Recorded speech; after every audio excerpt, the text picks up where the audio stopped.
வணக்கம். இது ஐபிசி தமிழின் பிரதான செய்திகள். செய்திகளோடு நான் லக்ஷனா யாதவன். முதலில் தலைப்புச் செய்திகள். அனுர அரசின் மீது கடும் அதிருப்தியில் மகிந்த பல்லேகம ஹேமரத்ன தேரரின் DNA பரிசோதனையில் புதிய திருப்பம். கைதிகளுக்கான ஜனாதிபதி பொது மன்னிப்புக்கு முறையான பொறிமுறை நீதி அமைச்சர் அறிவிப்பு.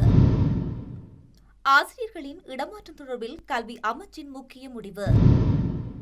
கோட்டபாயவுக்கு ஏற்பட்ட நிலையே அரசாங்கத்துக்கும் விடுக்கப்பட்டுள்ள பகிரங்க எச்சரிக்கை. லொத்த சீட்டு விற்பனையாளர்களின் பிள்ளைகளுக்கு புலமை பரிசில் திட்டம். துபாயில் சுற்றித் திரியும் சிரான் பாசிக்கின் தொடர்புடைய நெருக்கமான பெண் அழைப்பினால் அடுத்தடுத்து சிக்கவுள்ள பலர்.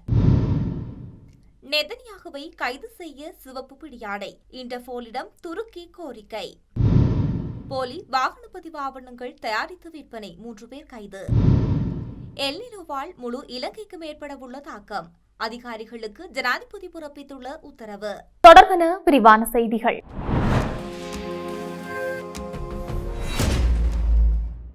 இருபத்தி அரசியலமைப்பு திருத்தத்தை கொண்டு வருவதற்கு முன்னர் அரசாங்கம் மக்களுக்காக செய்ய வேண்டிய பல முக்கிய பணிகள் இருப்பதாக முன்னாள் ஜனாதிபதி மஹிந்த ராஜபக்ச தெரிவித்துள்ளார். 22வது அரசியலமைப்பு திருத்தம் தொடர்பில் தற்போது அதிகளவில் பேசப்பட்டு வருகின்றது. இதுகுறித்து ஊடகவியலாளர்கள் எழுப்பிய கேள்விக்கு பதிலளிக்கும் போது இவ்வாறு குறிப்பிட்டுள்ளார். நாட்டில் 22வது திருத்தத்தை கொண்டு வருவதை விட அரசாங்கம் மக்களுக்காக செய்ய வேண்டிய பல பணிகள் இருக்கின்றன. அவற்றை செய்து முடித்த பின்னர் தேவையான எந்தவொரு சட்டப்பிரிவையும் கொண்டு வருதல் பிரச்சினை இல்லை என அவர் தெரிவித்துள்ளார். அரசாங்கம் முன்னுரிமை வழங்க வேண்டிய விடயங்களுக்கு பதிலாக வேறு விடயங்களுக்கு முன்னுரிமை வழங்குகின்றதா என ஊடகவியலாளர்கள் கேள்வி எழுப்பியுள்ளனர். அதற்கு பதிலளித்த அவர், அதுதான் எங்களுக்கு இருக்கும் பிரச்சினை. முன்னுரிமை வழங்க வேண்டிய பிரச்சினைகள் குறித்து பேசுவதில்லை. தேவையற்ற விடயங்களே முன்னுரிமை வழங்கப்படுகின்றது என தெரிவித்துள்ளார். மேலும் நாட்டின் பொதுமக்கள் தற்போது அரசியலமைப்பு திருத்தத்தை விட முக்கியமான பல பிரச்சினைகளை எதிர்கொண்டு வருகின்றார்கள். மக்களுக்கு இந்த பிரச்சினையை விட வேறு பல பிரச்சினைகள் காணப்படுகின்றது. சிலர் உணவு, குடிநீர் உள்ளிட்ட அடிப்படை தேவைகளுக்காக சிரமப்படுகின்றார்கள். அந்த பிரச்சினைகளை தீர்க்காமல் தேவையற்ற பிரச்சினைகளுக்கு தீர்வு காண முயற்சிப்பதுதான் பிரச்சனையாக உள்ளது. மக்களின் அன்றாட வாழ்க்கையை பாதிக்கும் பொருளாதார மற்றும் சமூக பிரச்சினைகளுக்கு முதலில் தீர்வு காணப்பட வேண்டும் என்பதே எமது நிலைப்பாடாகும் என மஹிந்த ராஜபக்ச தெரிவித்துள்ளார். அனுராதபுரம் முன்னாள் அட்டமஸ்தானபதி பல்லேகம ஹேமரத்ன தேரருக்கு எதிராக முன்வைக்கப்பட்டுள்ள சிறுமி ஒருவரை துர்நடத்தைக்கு உட்படுத்தியதான கூறப்படும் குற்றச்சாட்டு தொடர்பில் முக்கியமான விஞ்ஞான ஆதாரம் ஒன்று வெளியாகியுள்ளதாக தனியார் வலைவொலியொன்றில் தெரிவிக்கப்பட்டுள்ளது. சம்பவம் இடம்பெற்றதாக கூறப்படும் இடத்திலிருந்து போலீசாரால் கைப்பற்றப்பட்ட பாயில் காணப்பட்ட உயிரியல் மாதிரிகள் பரிசோதனைக்கு உட்படுத்தப்பட்ட போது அவை பல்லேகம ஹேமரத்ன தேரரின் DNA மாதிரியுடன் பொருந்துவதாக தெரியவந்துள்ளதாக தெரிவிக்கப்பட்டுள்ளது. பாதிக்கப்பட்ட சிறுமி தனது முன்னைய வாக்குமூலத்தில் கூறப்பட்ட சில விடயங்களை குறித்து DNA பரிசோதனை முடிவு விஞ்ஞான ரீதியாக உறுதிப்படுத்துவதாக தெரிவிக்கப்பட்டுள்ளது.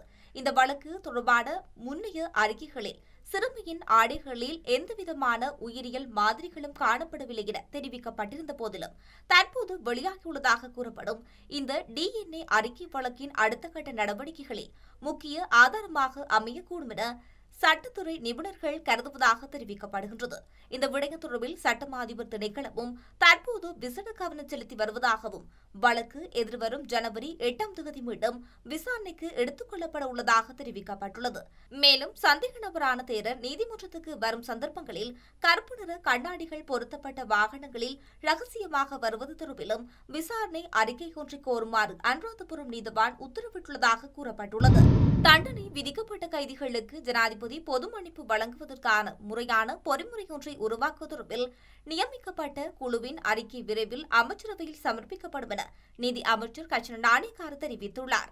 கொழும்பு விளக்கமறியல் புதிய மகசின் மற்றும் வெலிக்கடை சிறைச்சாலைகளின் செயற்பாடுகளை பார்வையிட்டு பெண் மற்றும் ஆண் கைதிகளின் பிரச்சினைகள் குறித்து கலந்துரையாடிய போதே அமைச்சர் இதனை குறிப்பிட்டுள்ளார். மரண தண்டனை மற்றும் ஆயுள் தண்டனை விதிக்கப்பட்டுள்ள கைதிகளுக்கு ஜனாதிபதி பொது மன்னிப்பு வழங்குவதற்கான முறையான பொறிமுறையை தயாரிக்கும் நோக்கில் ஓய்வு பெற்ற உயர் நீதிமன்ற நீதியரசர் எஸ் துரைராஜா தலைமையில் குழு ஒன்று நியமிக்கப்பட்டிருந்தது. 10 மாத காலத்துக்குள்ளான ஆய்வுகளுக்கு பின்னர் குறித்த குழுவின் அறிக்கை கிடைக்கப்பெற்றுள்ளதாக அமைச்சர் அங்கு தெரிவித்துள்ளார். ஜனாதிபதி பொது மன்னிப்பை வழங்குவதற்கான முறையான பொறிமுறையை தயாரித்தல், மரண தண்டனை அனுபவிக்கும் கைதிகளின் தண்டனையை ஆயுள் தண்டனையாக குறைத்தல், ஆயுள் தண்டனை அனுபவிக்கும் கைதிகளின் தண்டனை காலத்தை 20 ஆண்டுகளாக குறைத்தல் மற்றும் கைதிகளுக்கு வீட்டு விடுமுறை வழங்குதல் போன்ற விடயங்கள் தொடர்பில் குறித்த குழுவினால் பரிந்துரைகள் வழங்கப்பட்டுள்ளது.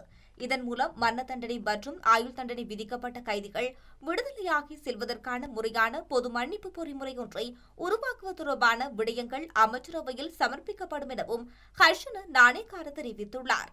அரசாங்க பகுப்பாய்வு அறிக்கையின் தாமதம் காரணமாக விளக்கமறியலில் வைக்கப்பட்டுள்ள பெண் மற்றும் ஆண் கைதிகளை சந்தித்து அமைச்சர் அந்த அறிக்கைகளை விரைவாக வழங்குவதற்கான வேலை திட்டம் தயாரிக்கப்பட்டுள்ளதாக தெரிவித்துள்ளார். தேசிய பாடசாலைகளில் 8 ஆண்டுகளுக்கு மேலாக பணியாற்றிய அனைத்து ஆசிரியர்களையும் அடுத்த ஆண்டு முதல் இடமாற்றம் செய்ய கல்வி அமைச்சு முடிவு செய்துள்ளது. இந்த ஆண்டு தேசிய பாடசாலைகளில் 9 ஆண்டுகள் பணியாற்றிய ஆசிரியர்கள் இடமாற்றம் செய்யப்பட்டுள்ளனர். மாகாண அளவில் இடமாற்றம் சபைகளை கூட்டி இந்த ஆசிரியர்கள் இடமாற்றம் செய்யப்பட்டுள்ளனர். அடுத்த ஆண்டு இடமாற்றம் செய்யப்படவுள்ள ஆசிரியர்களிடமிருந்து விண்ணப்பங்களை கோரியுள்ள கல்வி அமைச்சு அதற்கான நடவடிக்கைகளை நிறைவு செய்துள்ளது. இதற்கிடையில் தங்களது இடமாற்றங்களை ரத்து செய்யுமாறு பொதுச்சேவை ஆணையத்திடம் மேல்முறையீடு செய்த ஆசிரியர்களுக்கு இன்னும் முடிவுகள் அறிவிக்கப்படவில்லை. எனவே ஆசிரியர்கள் அடுத்த ஆண்டுக்கான இடமாற்றங்களுக்கு விண்ணப்பிக்கவில்லை. இடமாற்ற சபையிடம் அவர்கள் செய்த மேல்முறையீடுகள் நிராகரிக்கப்பட்டதால் அவர்கள் பொதுச்சேவை ஆணையத்திடம் மேல்முறையீடு செய்துள்ளனர். இடமாற்றம் சபையிடம் செய்த மேல்முறையீடுகள் நிராகரிக்கப்பட்ட பிறகு அதே பாடசாலையில் தொடர்ந்து பணியாற்றும் நோக்கத்தில் அந்த ஆசிரியர்கள் பொதுச்சேவை ஆணையத்திடம் மேல்முறையீடு செய்துள்ளனர் என இலங்கை ஆசிரியர் சங்கத்தின் பொதுச் செயலாளர் யோசப் ஸ்டாலின் குறிப்பிடுகின்றார்.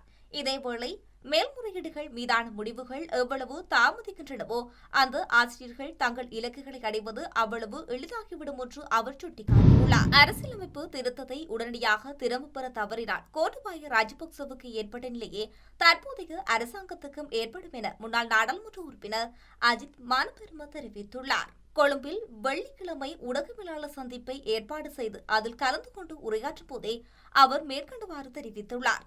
கடந்த காலங்களில் ஆட்சி அமைத்த ஒவ்வொரு தலைவரும் மக்களுக்கு ஏதோ ஒரு வழியில் நம்பிக்கை ஏற்படுத்திய ஆட்சியை முன்னெடுத்தனர். ஆனால் தற்போதைய அரசாங்கத்திடம் மக்கள் ஆதரவை பெறக்கூடிய எந்த ஒரு திட்டமும் இல்லை. தேசிய மக்கள் சக்தி வாக்களித்தவர்கள் இதனை நன்றாக புரிந்து கொண்டுள்ளனர். பொருளாதாரத்தை சீரமைக்க முடியாததால் குற்றப்புலனாய்வுத்துறை மற்றும் போலீஸ் துறையை பயன்படுத்தி முறையான சாட்சியங்கள் இல்லாமல் எதிர்க்கட்சியினரை கைது செய்து சிறையில் அடைத்து அரசாங்கம் தனது இருப்பை தக்க வைக்க முயற்சிக்கின்றது. தற்போது அரசாங்கம் நீதித்துறையையும் தனது கட்டுப்பாட்டின் கீழ் கொண்டுவர அரசியலமைப்பு திருத்தங்களை மேற்கொள்ள முயற்சிக்கின்றது. இந்த அரசியலமைப்பு திருத்தத்துக்கு நாட்டின் மகாநாயக்க தேரர்கள், இலங்கை சட்டத்தரணிகள் சங்கம் மற்றும் சர்வதேச சமூகமும் கடும் எதிர்ப்பை தெரிவித்து வருகின்றது. அரசாங்கம் சர்வதேசத்தை பகைத்துக் கொள்வதால் வெளிநாடுகளிலிருந்து கிடைக்கும் நிதியுதவிகள் தடைப்பட்டு நாடு தனிமைப்படும். எனவே அரசாங்கம் ஜனநாயக விரோத அரசியலமைப்பு திருத்தத்தை உடனடியாக திரும்பப் பெற தவறினால் இந்த சட்டமூலத்தை வாக்கெடுப்புக்கு விட்டாலும் அதில் வென்றாலும் அல்லது தோற்றாலும் அரசாங்கம் மக்களால் நிராகரிக்கப்படும். இறுதியில் முன்னாள் ஜனாதிபதி கோட்டாபய ராஜபக்சவுக்கு ஏற்பட்ட நிலையே இந்த அரசாங்கத்துக்கும் ஏற்படும் என அவர் மேலும் சுட்டிக்காட்டியுள்ளார். குறைந்த வருமானம் பெறும் லொத்தர் சீட்டு விற்பனையாளர்களின் பிள்ளைகளுக்காக 2026 ஆண்டு முதல் ஜனாதிபதி நிதியத்தால் வழங்கப்படவுள்ள கல்வி புலமை பரிசில் திட்டத்தில் ஆரம்ப நிகழ்வு சபாநாயகர் வைத்திய கலாநிதி ஜெகத் விக்ரமரத்ன தலைமையில் நாளை பிற்பகல் 2 மணிக்கு அனுராதபுரம் மாகாண சபை மண்டபத்தில் நடைபெறவுள்ளது. லொத்த சீட்டு விற்பனை மூலம் ஜனாதிபதி நிதியத்துக்கு கிடைக்கும் நிதி பங்களிப்பை பாராட்டி லொத்த சீட்டு விற்பனையாளர்களுக்கு நன்றிக்கடனாக இந்த திட்டம் நடைமுறைப்படுத்தப்பட்டுள்ளது. நாட்டின் அனைத்து மாகாணங்களையும் உள்ளடக்கும் வகையில் முதலாம் தரத்திலிருந்து உயர்தரம் வரை பாடசாலை கல்வி கற்கும் பிள்ளைகளுக்காக இந்த புலமை பரிசில் திட்டம் நடைமுறைப்படுத்தப்படுகின்றது. துபாயில் கைது செய்யப்பட்டு நாட்டுக்கு அழைத்து வரப்பட்டு கொழும்பு மத்திய குற்றவியல் விசாரணை பிரிவின் காவலில் உள்ள பிரபல போதைப்பொருள் கடத்தக்காரர் ஷிரான் பாசிக்கிடம் நடத்தப்பட்ட விசாரணையில் பல தகவல்கள் அம்பலமாகியுள்ளன. கொழும்பு மத்திய குற்றவியல் விசாரணை பிரிவில் காவலில் தற்போது உள்ள ஷிரான் பாஷிக் வெளிப்படுத்திய தகவலின்படி அவரது போதைப்பொருள் கடத்தல் வணிக நடவடிக்கைகளுக்கு உதவி வரும் 4 உள்ளூர் மற்றும் வெளிநாட்டு சந்தேக நபர்களும் அடுத்த சில நாட்களில் போலீஸ் காவலில் எடுக்கப்பட உள்ளதாக தெரிவிக்கப்படுகின்றது. இந்த சந்தேக நபர்களில் தற்போது துபாயில் உள்ள ஒரு பெண்ணும் அடங்குவதாக கொழும்பு மத்திய குற்றவியல் விசாரணை பிரிவைச் சேர்ந்த போலீஸ் அதிகாரி ஒருவர் தெரிவித்துள்ளார். குறித்த பெண் போதைப்பொருள் கடத்தக்காரர் ஷிரான் பாசிக்கின் நெருங்கிய தோழி என்று போலீஸ் விசாரணையில் தெரிய வந்துள்ளது. இந்த பெண் குறித்து துபாய் போலீசாருக்கு தகவல் தெரிவித்துள்ளதாக கூறப்படுகிறது. இதற்கிடையில் பாசிக்கின் சொத்துக்களுக்கு பொறுப்பாளராக உள்ள அவருக்கு நெருக்கமான ஒருவரையும் கைது செய்ய போலீஸ் நடவடிக்கை எடுத்துள்ளது. இருப்பினும் அவர் தனது வசிப்பிடத்தை விட்டு வெளியேறிவிட்டதாக கூறப்படுகிறது. இதற்கிடையில் பாசிக் பயன்படுத்திய தொலைபேசி எண்களின் அடிப்படையில் அவருடன் தொடர்புடைய பல நபர்கள் குறித்த தகவல்களும் போலீஸ் புலனாய்வு குழு பெற்றுள்ளது. பிரதமர் பெஞ்சமின் நெதன்யாகுவை கைது செய்வதற்கான சர்வதேச காவல்துறை அமைப்பான இன்டர்போலின் சிவப்பு பிடியாணை வெளியிட கோரிக்கை விடுக்க உள்ளதாக துருக்கி தெரிவித்துள்ளது. காசாவுக்கு மனிதாபிமான உதவிகளை எடுத்து செல்ல முயன்ற செயற்பாட்டாளர்கள் மீது நடத்தப்பட்டதாக கூறப்படும் தாக்குதல் தொடர்பான உள்நாட்டு குற்றவியல் வழக்கின் அடிப்படையில் இந்த நடவடிக்கை முன்னெடுக்கப்பட்டுள்ளதாக துருக்கி தெரிவித்துள்ளது. துருக்கி நீதியரசர் அஹின் குர்லேக் நெதன்யாகு உள்ளிட்ட இருவருக்கு எதிராக கைது உத்தரவு பிறப்பிக்கப்பட்டுள்ளதாகவும் அவர்களை சர்வதேச அளவில் தேடப்படும் நபர்களாக அறிவிக்கும் வகையில் இன்டர்போல் சிவப்பு பிடியாணை விடுவிக்க கோரி உள்துறை அமைச்சரிடம் கோரிக்கை விடுக்கப்பட்டுள்ளதாக தெரிவித்துள்ளார். குறித்த வழக்கில் மொத்தம் 35 பேருக்கு எதிராக உயிரிழப்புகளை ஏற்படுத்துதல், மனிதகுலத்துக்கு எதிரான குற்றங்கள் மற்றும் சித்திரவதை உள்ளிட்ட குற்றச்சாட்டுகள் முன்வைக்கப்பட்டுள்ளதாகவும் அவர் குறிப்பிட்டுள்ளார். கடந்த மே மாதம் காசாவுக்கு மனிதாபிமான உதவிகளை எடுத்து செல்ல முயன்ற கப்பல் தொடரணி மீது சர்வதேச கடற்பரப்பில் இஸ்ரேலிய படையினர் துப்பாக்கிச் சூடு நடத்தியதாக துருக்கி குற்றம் சாட்டியுள்ளது. இதனைத் தொடர்ந்து இந்த சட்ட நடவடிக்கைகள் முன்னெடுக்கப்படுவதாக சர்வதேச ஊடகங்கள் தெரிவிக்கின்றன. இதற்கிடையில் துருக்கியின் இந்த நடவடிக்கை இஸ்ரேல் பிரதமர் அலுவலகம் கடுமையாக விமர்சித்துள்ளது. துருக்கி ஜனாதிபதி ரெசப் தாயிப் எர்டோகன் இந்த முயற்சி பயனற்றது என நெதன்யாகுவின் அலுவலகம் தெரிவித்துள்ளது. நாராயண்பேட்டை பகுதியில் வாகன பதிவுக்கான ஆவணங்களை போலியாக தயாரித்து விற்பனை செய்த குற்றத்தின் பேரில் 3 சந்தேக நபர்கள் கைது செய்யப்பட்டுள்ளனர். மோட்டார் போக்குவரத்து திணைக்களத்துக்கு அருகில் வாகன பதிவு தொடர்பான ஆவணங்கள் போலியாக தயாரிக்கப்பட்டு விற்பனை செய்யப்படுவதாக காவல்துறையினருக்கு கிடைத்த ரகசிய தகவலின் அடிப்படையில் மேற்கொள்ளப்பட்ட சோதனையின் போதே சந்தேக நபர்கள் இவ்வாறு கைது செய்யப்பட்டுள்ளனர். கைது செய்யப்பட்டவர்கள் 39, 52 மற்றும் 56 வயதுடைய நாராயண்பேட்டை பகுதியைச் சேர்ந்தவர்கள் என விசாரணைகளில் தெரியவந்துள்ளது. கைது செய்யப்பட்ட சந்தேக நபரிடமிருந்து மோட்டார் போக்குவரத்து திணைக்களத்தின் லெட்டர்ஹெட்களை கொண்ட 2 வருமான உரிம விண்ணப்ப படிவங்கள், மோட்டார் போக்குவரத்து திணைக்களத்தின் பெயரை கொண்ட போலி ரப்பர் முத்திரை மற்றும் அமைதி நீதியரசர் ஒருவரின் பெயரை கொண்ட போலி ரப்பர் முத்திரை போன்றவை காவல்துறை அதிகாரிகளால் கைப்பற்றப்பட்டுள்ளது. மேலும் போலி சான்றிதழ்களை தயாரிப்பதற்கு பயன்படுத்தப்பட்ட அடையாள அட்டையின் நிழல்பட பிரதிகள், போலி தயாரிப்புக்காக பயன்படுத்தப்பட்ட லோரி ஒன்றின் வாகன பதிவுச் சான்று பிரதி, சட்டத்தரணி ஒருவரின் விவரங்களை கொண்ட போலி ரப்பர் முத்திரை மற்றும் மோட்டார் போக்குவரத்து திணைக்களத்தின் கடித பரிமாற்றங்களுக்கு பயன்படுத்தப்படும் கோப்பு தாள்கள் ஆகியவற்றையும் காவல்துறை அதிகாரிகள் கைப்பற்றியுள்ளனர். சம்பவத்தில் காவல்துறை அதிகாரிகள் மேலதிக விசாரணைகளையும் மேற்கொண்டு வருகின்றனர். எல் நினோ காலனி தாக்கத்தை எதிர்கொள்வதற்காக நியமிக்கப்பட்ட விசேட அமைச்சரவை உபகுழு மற்றும் அதிகாரிகளின் குழு கூட்டம் ஜனாதிபதி அனுரகுமார திசாநாயக்கவின் தலைமையில் நடைபெற்றுள்ளது. இந்த கூட்டம் ஜனாதிபதி செயலகத்தில் நடைபெற்றுள்ளது. இதுவரை பாதிக்கப்பட்டுள்ள எல் நினோ நிலைமையால் எழுந்துள்ள பிரச்சினைகளுக்கு தீர்வு காண எடுக்கப்பட்டுள்ள நடவடிக்கைகளின் முன்னேற்றம் குறித்தும், மக்களின் குடிநீர் தேவை மற்றும் ஏனைய நீர் தேவைகள் மற்றும் விவசாய நடவடிக்கைகளுக்கு தேவையான நீரை வழங்குவதற்காக முன்னெடுக்கப்பட்டு வரும் வேலை திட்டங்கள் குறித்து ஜனாதிபதி இதன்போது வினாவியுள்ளார். கடந்த யாழ பருவத்தில் முன்னெச்சரிக்கையுடன் விவசாய நடவடிக்கைகள் மேற்கொள்ளப்பட்டதன் காரணமாக பயிர் சேதங்கள் குறைந்த மட்டத்தில் காணப்படுவதாக விவசாய அமைச்சு அதிகாரிகள் இதன்போது சுட்டிக்காட்டியதோடு, மக்களின் குடிநீர் தேவை மற்றும் ஏனைய நீர் தேவைகளை பூர்த்தி செய்ய நடவடிக்கை எடுக்கப்பட்டு வருவதாக குறிப்பிட்டுள்ளனர்.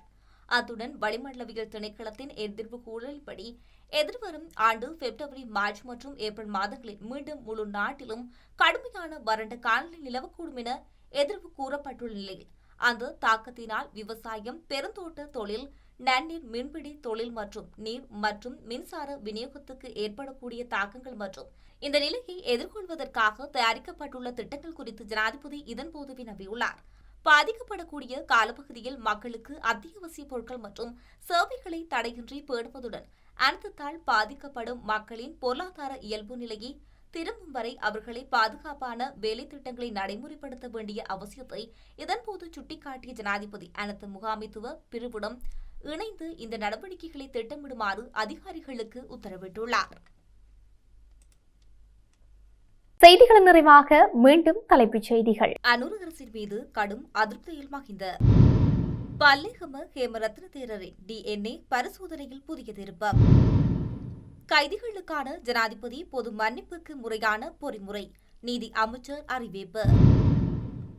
ஆசிரியர்களின் இடமாற்றம் தொடர்பில் கல்வி அமைச்சின் முக்கிய முடிவு.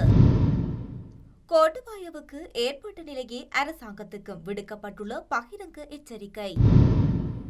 லொத்த சீட்டு விற்பனையாளர்களின் பிள்ளைகளுக்கு புலமை பரிசில் திட்டம். துபாயில் சுற்றித் திரியும் சிரான் பாசிக்கின் தொடர்புடைய நெருக்கமான பெண் அழைப்பினால் அடுத்தடுத்து சிக்கவுள்ள பலர். நெதன்யாகுவை கைது செய்ய சிவப்பு பிடியாடை இன்டர்போலிடம் துருக்கி கோரிக்கை. போலி வாகன பதிவு ஆவணங்கள் தயாரித்து விற்பனை 3 பேர் கைது. எல்னினோவால் முழு இலங்கைக்கு மேற்படவுள்ள தாக்கம். அதிகாரிகளுக்கு ஜனாதிபதி பிறப்பித்துள்ள உத்தரவு. இத்துடன் ஐபிசி தமிழின் பிரதான செய்திகள் நிறைவு பெற்றன. செய்திகளை உடனுக்குடன் அறிந்து கொள்ள ஐபிசி தமிழ் என்ற எமது யூடியூப் பக்கத்தினூடாக இணைந்திருங்கள். வணக்கம்.